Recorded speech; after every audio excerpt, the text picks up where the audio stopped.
This week, Jarrell ISD will have additional police officers on campuses after a series of threats. The district says after a verbal threat on Friday, Jarrell Middle School was put on what's called a brief hold. They say officials searched students for a gun, but no weapon was found. Over the weekend, more threats were made through social media, causing local, county, and state officials to get involved. KVUE's Kelsey Sanchez spoke with parents who say they don't feel safe sending their kids to school tomorrow. Hi, Kelsey. Good evening, Darnisha. I talked to two families with sixth graders at Jarrell Middle School. They tell me they are frustrated with the district. They say despite the district posting updates through its Facebook site throughout the weekend, they have not had any clarity from school officials about what happened and say they won't be sending their children to school tomorrow.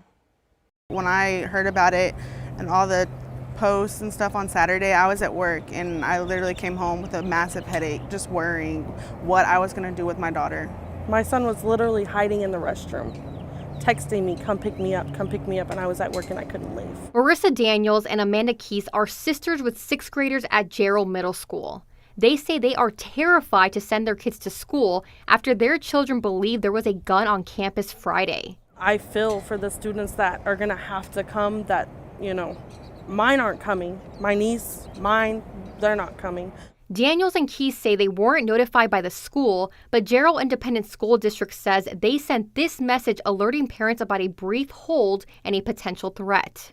Officials told KVUE there was a verbal threat made Friday, but after searching the campus, police say they didn't find a gun. It's really not a rumor. It's not something to play with. Look at all the shootings that we've had to deal with. I don't want this to happen to our school and to our community that we have.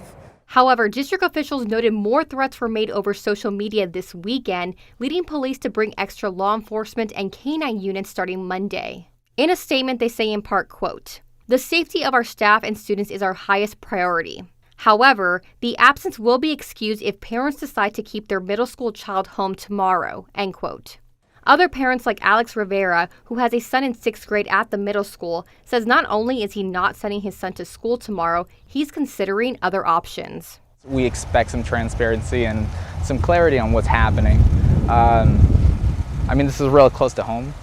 So hearing that, hey, there was allegedly a gun in the school that was probably passed down, and there was potentially a huge threat that we find out through Facebook, huge concern to me. Rivera hopes the district comes up with a more permanent solution so a tragedy doesn't happen in the future. We can say we have a cop here and, respects to the PD. I know they're doing as best as they can, but you have so many children, so many exit points, entry points, where it does now have a concern where one child can slip through the cracks and create another mass shooting.